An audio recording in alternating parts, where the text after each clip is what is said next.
All right, everybody, what's up? Best on the board here with you, presented by MGM. This is our final episode of the 2021-22 football season. Super Bowl 56 right around the corner. Get pumped, get excited. That's what we're going to do on this episode of Best on the Board. Michael Beller here with you. We have been talking about this game for the better part of 2 weeks now, so let's put the bow on it. Let's put some final bets down. Let's put an exclamation point on this football season. Here to do that with me are a couple of people you know well. Andrew DeWitt. DeWitt, what's going on? I just realized that there's no more football after this, and that's kind of depressing. I know. No more football until August. We're going to have to sit around and wait for that to come and find ways to fill our gambling time. At least March Madness is right around the corner. Zach Jackson, I know you're excited about that part of things. Get ready for maybe the MAC basketball tournament during championship week. But until then, we do have a Super Bowl to talk about. Yeah, it's going to be a long 7 months, but we can let it fly this Sunday. And we don't even need to wait that long. Yeah, right. It's a beautiful thing. It's a beautiful thing that we've got going. This is going to be a fun one, you guys. I'm very excited for this Super Bowl.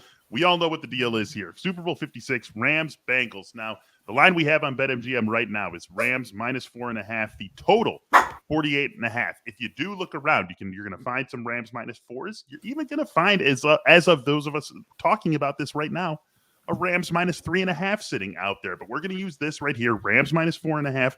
Bengals are total 48.5. So let's start nice and simple, you guys. If you're taking the line, if you're making a bet on the line, what are you betting on and why? Zach, why don't you get us started? Yeah, I've shopped and I've made sure I got that half as in 4.5 because I'm not jumping in front of Joe Burrow and Evan McPherson right now. I'm just not. So I understand why the Rams are favored. I think the Rams have more talent. They certainly have more seasoning on this stage. But in what I think shapes up as a low-scoring game, I am afraid of Aaron Donald and Von Miller and that advantage. But I just think that the Bengals have won without great offense. The Bengals have a hell of a good defense themselves. Mm-hmm. Their formula from the first 3 playoff games, I think, translates well here. And I just think specifically to covering and winning, I think they feel perfectly comfortable with number 9 having the ball in his hands, in the last 12, 15, 20, but certainly in the last 2 or 3 minutes, if that's what it comes down to. So with the 4.5, I'm on the Bengals all day. DeWitt, you're up here. What are you doing with this 4.5? I've been on the Rams since the beginning. I think I'm going to stick on the Rams. I just think they're the most complete football team. Mm-hmm. They do scare me. We've talked about Sean McVay's tendencies to try and run the ball too much, to ice away a lead, and just kind of they're just not great at executing. We saw that against the Bucs. We saw that part against the 49ers a little bit as the end of that game. I still think the Rams are the better team. I think Aaron Donald and that defensive line, Von Miller, make the difference of, where this game comes in. I think Burrow has shown that he's an up-and-coming quarterback. He's had a great season.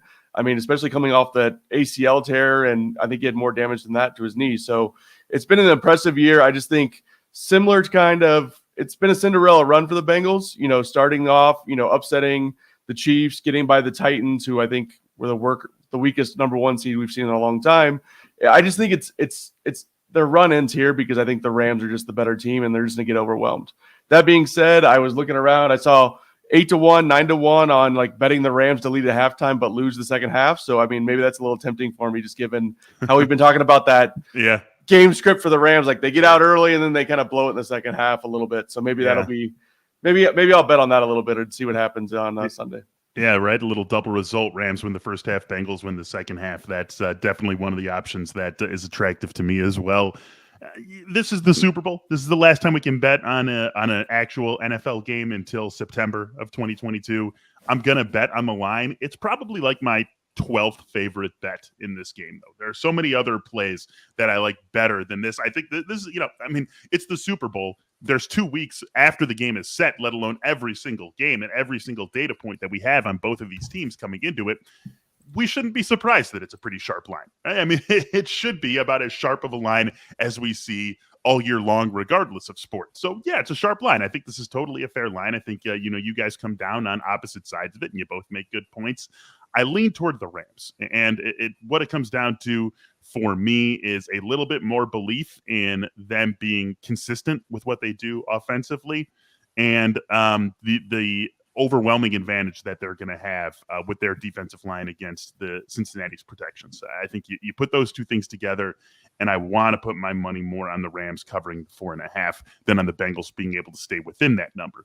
Now, I say that there's plenty of other bets that I like better because there are, and Zach, you referenced one of them. I think this is going to be not a 13-10 low-scoring game, but I like the under quite a bit in this one with the style of these two teams, with what we've seen from them in this playoff run, with the way that the Rams in the entire Sean McVay eras have shown us a strong willingness to go conservative once they get a lead. The way these two defenses have played in the playoffs, I think you add all that up, and we're looking at a game that is more along the lines of 24-20 rather than 34-30. So the under, as one example, is something I feel a lot stronger about than either of these teams with or against the points. Yeah, one of the first things I clicked was Rams team total under 27.5. I agree. I think they could thoroughly dominate the game and win 24-17, right? Or 24-14. But yeah, Michael, along those lines, I think a lot of times in Super Bowls, you see slow offensive starts, right? Even by offenses that are probably more juiced up than that. You have the weeks off, you have the hype, the nerves, you have the reality of it. But in one bet I really like here, and I believe it's in the plus 230 range, no touchdowns in the first quarter. So, both teams trust their kickers, right? Yeah. Drive down. As they should.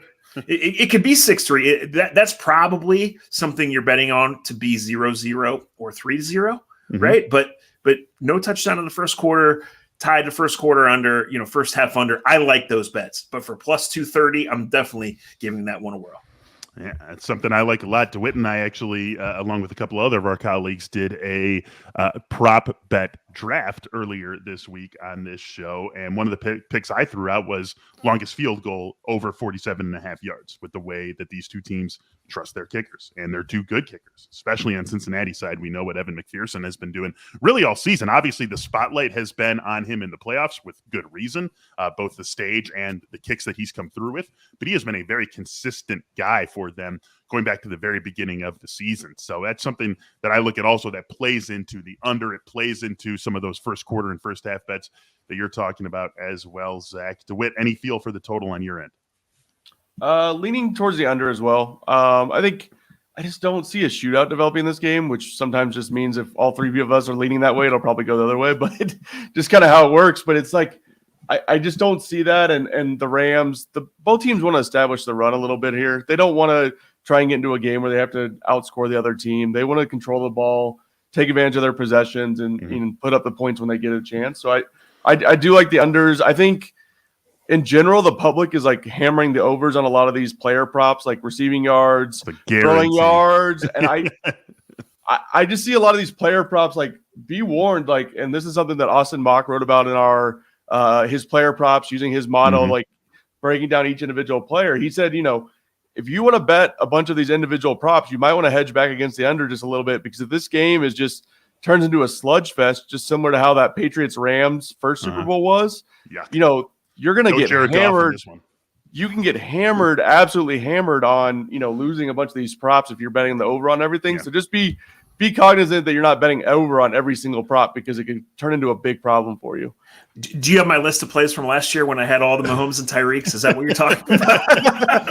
I mean, it sounds familiar, doesn't it? You could throw out a Week 5 Jets-Jaguars game, and the public would be all over overs. I mean, that's just how it works. That's just, no one wants to sit there and bet on Cam Akers under 61.5 rushing yards. It's not fun, and it's stressful. It's fun to just sit back, bet on Cooper Kupp to go over 105.5 receiving yards, which is where it is now, or bet on Matt Stafford to throw for more than 281.5 yards, and just let everything rack up and have fun and eat some wings and drink some beer. I mean, that's what we want to do on Super Bowl Sunday. So you're going to see plenty of overs. I will say, probably my favorite bet, DeWitt, you already know where I'm going with this. If I could only pick one bet that I can make in this entire game, it's just a straight up minus 110 sort of bet, but is there any way Cooper Kupp doesn't go over his receiving yardage prop? I mean, Cooper Kupp it's climbed. We've been talking about this all week. I got it at 103.5. It's now 105.5.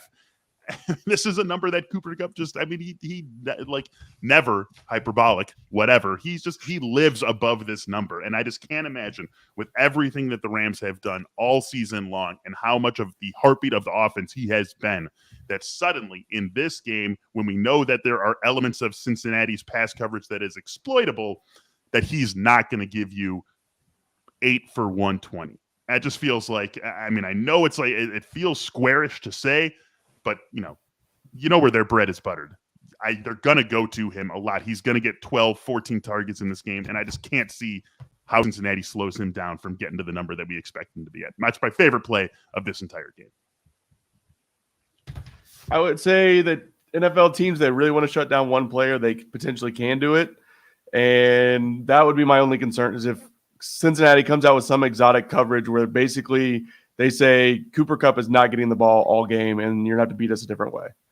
And the Rams are willing to run the ball. If that's an opportunity for them, they'll run the ball to get away from going to Cooper Kupp. And if he's just taken completely away, but it's really hard to do it against him because he's more of a, I'm going to go find space and sit in the space. So good luck shutting me down. Yeah, let me back up the case for Cooper Kupp by saying this. The last game, right, the NFC Championship game, it was a defensive-minded. It was ugly. He still got 14 targets. And, like, if you're the kind of person that's saying, I'm going to play one prop in addition to this, like, this guy won the receiving Triple Crown, and not by a little bit. Like, he blew the field away in every category. So, yes, they have Odell Beckham. Yes, they do want to run it, and it does seem stubborn with Cam Akers. Yes, Stafford does get a little wild, and I do like both quarterbacks to throw an interception in this game. But I think that's pretty bankable. And on the other side, if you like overs, like there's two ways to look at the Bengals. One, they've gotten here without the offensive explosion, right? And that with those receivers that they can do it. And even though Chase gets the hype, the other guys can make big plays too. But the other thing is, if you do like the Rams and you think it's another vintage Bengals comeback, then there's going to be plenty of time to run up those numbers. So I'm not afraid, even in a game that I see as like in the 37 to 44 total point range, I'm not afraid of Burrow and Chase overs because I think there's going to be opportunities. And Burrow's not afraid to throw it to Chase, regardless of Jalen Ramsey's covering him, regardless of 2 guys are covering him on the outside, 3 guys in the red zone. He will throw it to Jamar Chase. See, now that's an interesting one too. We know that that's going to be the case, and like you can't let the other team take your best player out of the game. So even if they decide to do, even if it's not the full shadow, but a lot of Ramsey on Chase, you can't let the Rams dictate to you, you're not going to get to throw the ball to your best receiver. That's just silly. It's silly football, and that's not how things are going to happen. So I like that a lot. And I think, at least one of these Bengals guys is going to do something big. I really like T. Higgins, actually. I like T. Higgins as a touchdown scorer in this game. That's really what I look at. I look at Jamar Chase's yards, T. Higgins on the touchdown. Anytime touchdown for him is at plus 155. That's something that I am invested in. I like that a lot. I think especially once they get inside the 20, inside the 10-yard line, that's really where Jalen Ramsey can make his presence felt against Jamar Chase. Maybe that opens things up a little bit for T. Higgins as a primary scorer down in the green zone for this Cincinnati Bengals team. Anything else that we're looking at here, Zach? Favorite props that you maybe have on the board before we let you guys go? Yeah, I pretty much spelled them out there. I really try not to go crazy, and I do try to kind of link them together. So last year, if they were based around the, Tyreek Hill, what seemed to be an attainable number, and he didn't get close, I lost. But I don't go crazy in volume or in price. I tried to get ones that I can link together, knowing, say I play 5, that I'm at least going to go 4-1. I'm not interested in 3-2 or 2-3, quite frankly. I'd rather go 5. Yes. Famous last words, right? I'm interested in 2 and 3, that's for sure. I'm with you there. And that's why I find myself, as much as I've ridden the Bengals a lot. I've had some success with Bengals props. I just find myself keep going back to Cooper Kupp, Matthew Stafford, Odell Beckham, with what we've seen from that trio over these last couple of games for the Rams. That's where I find myself focusing a lot of my efforts. DeWitt, take us home. What do you got for us in terms of non-line, non-total sort of bets? I'm thinking Tyler Boyd, like over 42.5. Like he's kind of been that guy who's, he's the slot receiver. He's going to get into the spaces. He's going to be that check down opportunity if Jamar Chase is covered. I think he's gonna have a good game just from the slot and kind of getting in those open spaces, because I think the Rams are gonna try and take away that big play from the Bengals. Because I think in the Rams' mind, if they keep away they don't give up the big plays, they're gonna win the game. So I think that's why Boyd's going to be an option, especially if the offensive line is a little leaky like they were against the Titans. It's going to be a great one. So many ways to get invested in this game. We're just running over a few of them for you here in this first segment of Best on the Board. DeWitt, Zach, this has been awesome, guys. I've loved talking to you from this angle of the football world all season long. It's been a lot of fun. I can't wait to do it with you again. And hey, like we said, football ends. Plenty of gambling still to do. So this will not be, I don't think, the last of you two guys on this show in the immediate future. Zach Jackson, Andrew DeWitt, thanks for being with us, guys. Thanks, guys. It's been fun. See ya.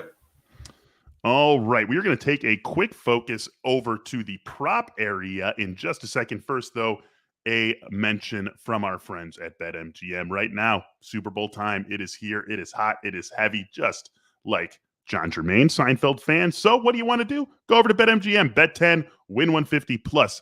Get free 3 months at The Athletic. All you got to do is go to betmgm.com and use the code TheAthleticPod. Once again, you want to take advantage of this offer right now from the king of sportsbooks. Bet 10, win 150. Any bet it is, minus 110, minus 125, minus 150. Doesn't matter. You're going to win $150 plus get 3 free months to The Athletic. Go to betmgm.com and use the code TheAthleticPod. It's a new customer offer. Terms and conditions apply.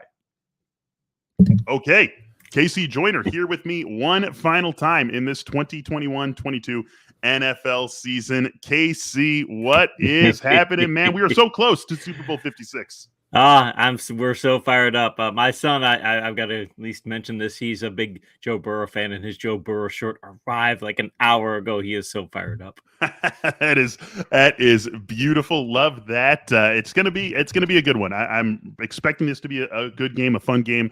I think a competitive game. I just said earlier, if I had to go one way on the line, I'd lean toward the Rams, but nowhere near my favorite bet. It's not even close to my favorite play of the Super Bowl. And so that's what you and I are here to focus on. We talked a little bit about props earlier with Zach and Andrew. You and I are going to dive a little bit deeper into that. So let's get going, KC. If I told you, KC, I'm sorry, there's a new law in the state of Florida. You're only allowed to make one player prop bet per football game. So sorry, dude. You can either, I don't know, drive to the nearest state or just make your one player prop. What is your favorite one for this game?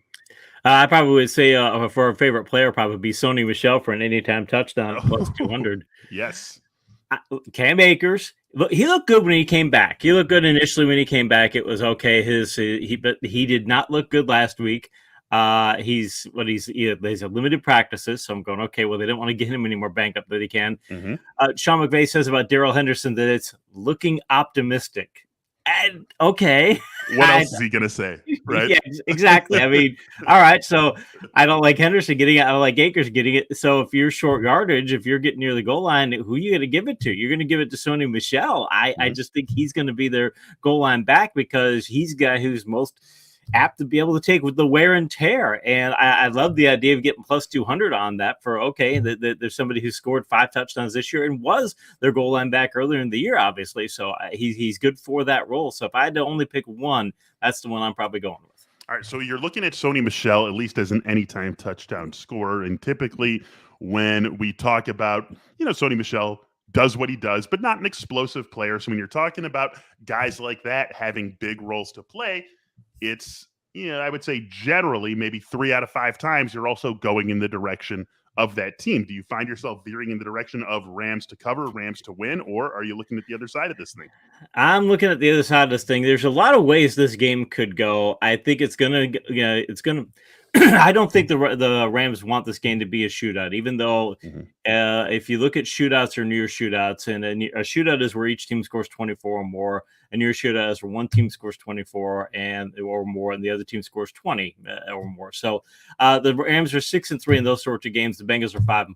So I think the Rams don't want it to go into shootout mode, but I think that they're going to have trouble running the football. I think that Michel's going to get touchdowns, but they're going to have trouble running the football because they've only had 73 or fewer rushing yards for the past 5 games. So I think it's going to be a high-scoring game because McVay's going to need to throw the football. The running game's not going to get established, and I think the Bengals want this to be a high-scoring game, and also I would definitely take the over. And I think the Bengals are just going straight up, honestly. I think I'd go with them money line plus 165. Wow. All right. So you would take the over in this game, you're saying. You go over 4.5. I definitely would take the over. I just think that even if the Rams, even if Ramsey and they can take out Chase, that's fine. It's easier said than done for one, but I don't think they have the people in their secondary to take out all 3 targets. And Uzomah looks like he's going to play too.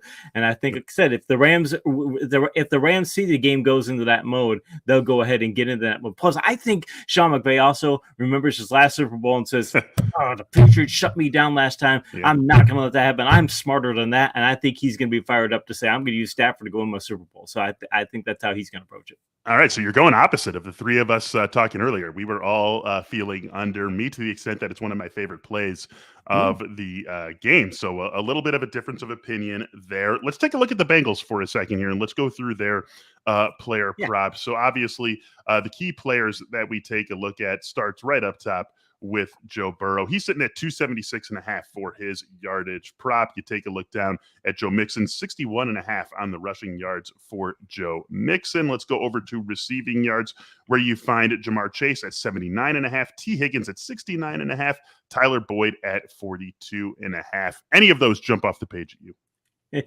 Tyler Boyd at 42.5. I definitely like that in reasons that I think they will try and take Jamar Chase out of it. I would probably steer away from Chase. It won't shock me if he gets a good yardage total, but it's not a play I would put high on the list just because it is Jalen Ramsey, and these coverage wise you're going to go in the other direction. And the Bengals will view the receivers. I know Boyd is more of a dink and dunker, but they've used them all on short and vertical passes this year. If you look at where the distribution goes, they'll use them on vertical passes. So I think Boyd I like that play a lot. I also do like Van Jefferson over 31.5. I know he didn't do well last week, but I think if it gets into a shootout mode, especially with Higbee not likely to play, I think more targets go Jefferson's way. So I already talked about how much I love the Cooper Kupp play, and it's up to 10. It's up to 106.5. We started the show 25 minutes ago. I probably looked like 10 minutes before we started, and it was at 105.5. So sometime in the last 30 to 35 minutes, it's gone up another yard. Earlier this week, when I locked it in for myself, it was at 103.5, and I said at the time that I would take it up to 113.5. And like, I didn't say that as like it's going to get to 113.5, but just as like an illustration of what I would, like how confident I am in that. And like at 106, I mean, it's not going to get to 113.5, but we might be looking at like 110 by time this game actually kicks off on Sunday. But like, Cooper, like it's getting to a point where I would not recommend the under, but would maybe stay away from the over. It would have to, if it gets into that 110 range, then maybe I'm backing off of the over, but I still wouldn't be recommending the under there because of what he does. And then I think that it's a nice companion play to also go Odell Beckham at 63.5 yards. Like, is there any way, Casey, is there any realistic way in which Cooper Kupp goes under his now 106.5 and Odell Beckham goes under 63.5? I just don't see it. I feel like if you bet both of them, at worst you wash, and you have a very good chance of winning both. So that's I find myself really focusing on the triangle of the Rams passing game, those two guys, and then the quarterback, Matthew Stafford, as the player props that I really want to bank on in this game. If I'm looking at you look at the Bengals secondary per ProFootballReference.com, you look at their yards per target among their cornerbacks, Awuzie, Hilton, and Apple. Mm-hmm. Yards per target, if you're below 6, you're considered a really good cornerback. I've been doing metrics in those, nearly 20 years now, and that's usually the bar if it's below 6. So Awuzie comes in at 5.4, but if you're above 6, if you're above 7, if you're pushing 8, you're not very good corner. And Hilton and Apple both had 7.7 yards per target allowed this year, and Apple allowed 12.8 yards per completion. So I'm going, okay, Awuzie might be able to cover 1, and let's say he can slow somebody down. Let's just say, okay, maybe he could do that. All right, he's definitely, the other guys aren't slowing anybody down, and Awuzie has been still kind of hit or miss. So I'm looking at that going, all right, I just think that I don't think the Bengals secondary has the firepower to be able to slow the Rams down. Another reason why I think that Stafford and Burrow both potentially going over 300. It would not shock me if we saw 600 yards passing in this game. If I was, if I'm looking at plays there, and they're both 279-ish. Burrow's 276.5. Stafford is 279.5. Thank you. Just gonna pull it up. So I would lean towards betting the over on both those players again, because I think this is going to be. I still think it's going to be a 34-31 kind of Super Bowl. Okay, you can't. I mean, even with that, you can't like every single over that there is on the board. So, is there any unders that are attractive to you in such a way that you'll actually be making a wager on them?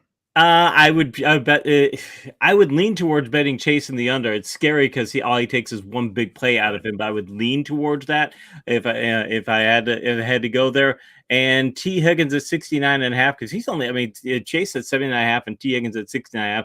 I think that if I had to bet an under, I think one of those guys will probably end up on the under in that. So that's probably the direction I go there.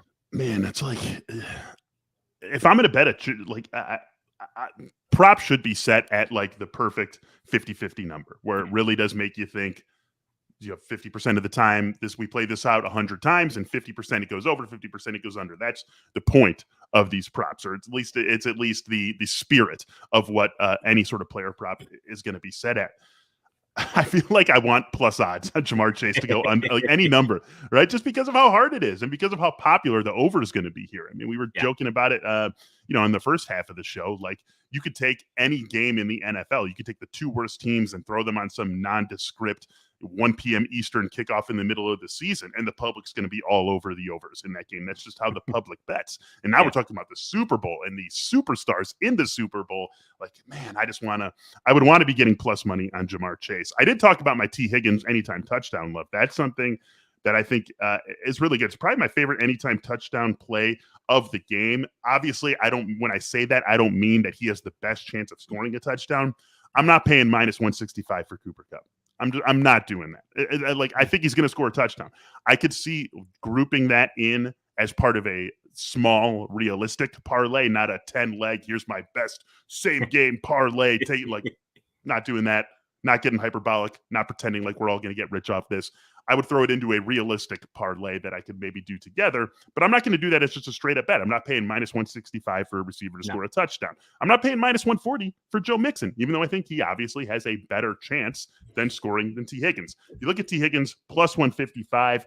This is a play that I like quite a bit. I've talked about it a couple of times this week, and I just think with Jalen Ramsey matching up with Jamar Chase, the closer you get to the goal line, the more that matchup favors Jalen Ramsey. So I could see T. Higgins starting to, get some favored status from Joe Burrow as they get closer and closer to that scoring range. So I look at his plus 155 number. It's something that is interesting to me. And if you want to have a little bit of fun, T. Higgins first touchdown plus 1,200. Hope for the best. Hopefully the Rams win the toss and defer, and the Bengals can go down and do something on that first possession. I like some of those first touchdowns too. And when you're talking, I think he could put three of those different ones together. I could see taking. I don't like Cam Akers because I don't think that he's going to get there. Look at Sony Michel for first touchdown plus 1,600. I mean, again, I think he is going to score a rushing touchdown in this game because I think he will be there back. And if that's the case, then if the Rams do win the coin toss and I think McVay again will come out aggressive. If it happens, could be first touchdown for him. Do like that a lot. I do have to mention because I think the Bengals going to win the Super Bowl. I think if the Bengals do win, Joe Burrow. If they win, unless Chase did like 10 for 175 and 2 touchdowns or something, Burrow would win the MVP. So love Burrow plus 225 to win the MVP too. Other argument I've made so far this week is Cooper Kupp as an MVP play. I think if any non-quarterback's going to win it, it's going to be Cooper Kupp. And like, you can talk about value all you want. Realize how small of a needle you're trying to thread with a defensive player winning it. Like, you see the Aaron Donald arguments that are out there, and like, I get it, but like, that is you need either a ridiculous game from a defensive player or a nothing game, a repeat of the Patriots-Rams Super Bowl where it was 13-3. You need one of those extremes if you're going to get a defensive player to win the Super Bowl, or to win the Super Bowl MVP, that is. And you look at Cooper Kupp, and something that I feel like is creeping in the back of the minds of some of these voters is, if we had the Super Bowl, the MVP vote now, today, and not at the end of the regular season, Cooper Kupp might win that thing. Yeah. When you consider what the quarterbacks who are obviously, it's Aaron Rodgers, it's Tom Brady, whatever. When you look at what just their teams did in the playoffs versus what Cooper Kupp's team has done and what Cooper Kupp has done in those games, would it be a shock to me? So that's now already in the mind. If Cooper Kupp goes down and throws another 10 for 140 and 2, I think he's got a real shot to win this. And especially if he is responsible for 70% of Matthew Stafford's production. So I really could see Cooper Kupp at that 6-1 number that he's been living at since this matchup was set. I think he is a nice MVP bet for you if you're trying to get just a little bit more out of your dollar before we wrap things up. Anything else you want to put out, KC, before we call it a football season on Best on the Board? I'm usually never a fan of parlays. I think they're not a good idea, but they're a bad idea. They're a bad idea. they just are. Yeah, the percentages of getting all four right. But I'll tell you, I was looking over some of the parlays for BetMGM for this game, and they have a 4-way parlay at plus 600. But the parlay is this. Remember, I'm on the Bengals bandwagon. Think it's going to be a high scoring game. Think they're gonna try and get into that sort of contest because a low scoring game just does not favor them. Burrow over 304, over 304.5. Mixon 50 plus, Boyd 25 plus, and over 54.5. Okay. So if I'm thinking 34-31, I like the over. Boyd at 25. Okay, I can deal with that. Mixon at 50. Sure, absolutely. I'd be shocked if that wouldn't happen regardless. So the big thing is, does Burrow go over 304.5? I think that he will if he gets into that kind of a high scoring game. So that'd be a parlay I would consider playing. Not sure that I will, but it would, because I don't like parlays. But if if you want something that you'll put $20 down or something and see you can win something big off of it, that'd be one I'd go with. Basically what you're doing is just taking your over that you like so much and then finding ways to juice it. And that makes sense. Yeah, I think that makes a lot of sense. I'm looking for, let's see, alternate. Come on, I can find this, right? I want to find alternate totals for the game because that's really the other way that you would look at this. Right, is an alternate total looking for something that goes over 53.5, and that's the other way that you could potentially end up betting this game. So that's something that you consider as well if you want to bet. There we go. There it is. So alternate total at 50. Yeah. So alternate total to go over 54.5 is just plus 190, right? Yeah. So that's plus 190. And if this game were to go over that total, you got to think there's a pretty good chance of Burrow going over 304.5, of Mixon rushing for more than 50, of Boyd receiving more than 25. And so that's just it's a cagey way to end up playing that same bet. I mean, you're effectively making the same bet. And this just, adds obviously a tiny degree of difficulty, but most likely if it goes that way, it goes that way for those individual players as well. As I said, plus 190, might as well go plus 600 for this. Yeah. And right. I mean, and could it go over 55.5 or 54.5 and Tyler Boyd has 4 for 17? Of course it could. Of course it would. This is gambling. This is sports. Like nothing is guaranteed. We all know that, but it's more likely than not that if it does have 55 points scored in this game, that those guys are checking those boxes. So always something to think about. For me, it's just everything I'm correlating with is on the Rams side. Pretty much, I think the only Bengals related bet I will have is that T. Higgins touchdown. Other than that, I'm just going Rams. I mean, like if you are tempted to go the parlay route, which please understand what you're getting yourself into. But if you're tempted to go that route, you have to make sure they correlate, right? Right. So that's why, give me Cooper Kupp's yards, give me Odell Beckham's yards. Yeah. If I like those, makes sense that Matthew Stafford would be having a nice yardage game as well. So that's really what I'm looking at. Maybe throw a Rams money line in there and then call it a day. So you're on the Bengals. I'm on the Rams. It's a fitting way, KC, to wrap up Best on the Board for this 21-22 NFL season. KC, this has been awesome, man. You've been a great partner every single Friday all season long. So before we talk to the listeners, let me say thank you to you for being here with me all season.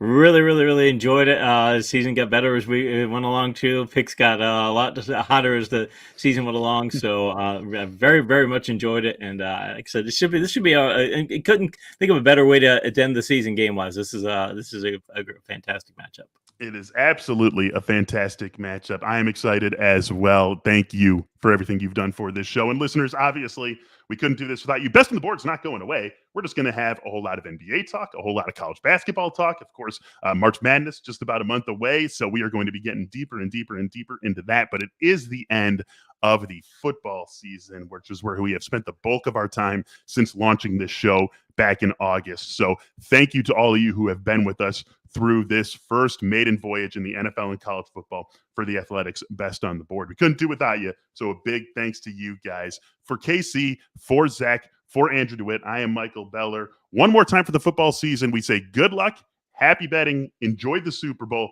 We'll talk to you all soon.